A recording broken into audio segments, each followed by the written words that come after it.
Nasa 15,000 runners ang nakatakdang makiisa sa first ever Minions Run sa bansa ngayong November. Ang kabuang detalye sa ulat ni Bernadette Tinoy.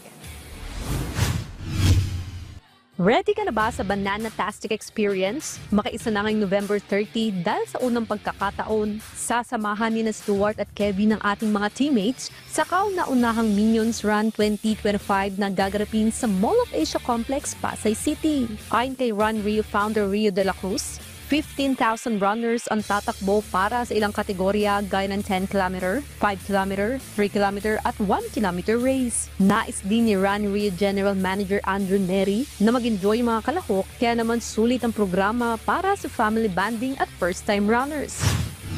It's really a family, fitness, and fun run.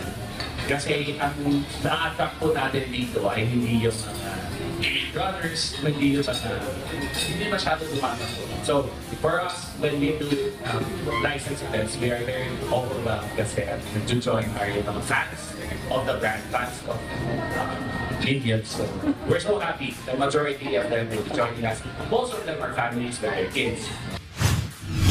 Kinumpirma rin ni Rio na kahit pa bago-bago ang panahon, prioridad nila ang kaligtasan ng mga kalahok.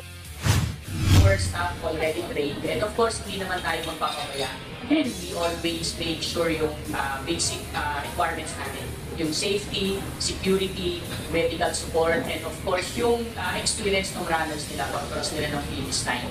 So with that in mind, we always make sure na safety first natin, yung priority.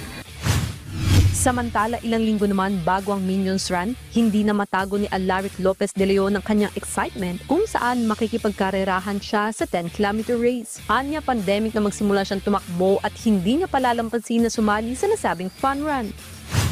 Na-realize ko po dahil po sa pandemic, nataman po yung ating lungs at heart po. Dahil po doon, na-realize ko very important ang running kasi po ito ay magpapatibay ng puso at baga.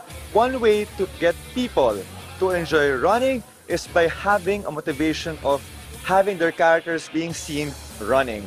And at the same time, seeing all of us together as a fans of the Minion na tayo nagsasama po matutong tumakbo ng sama-sama.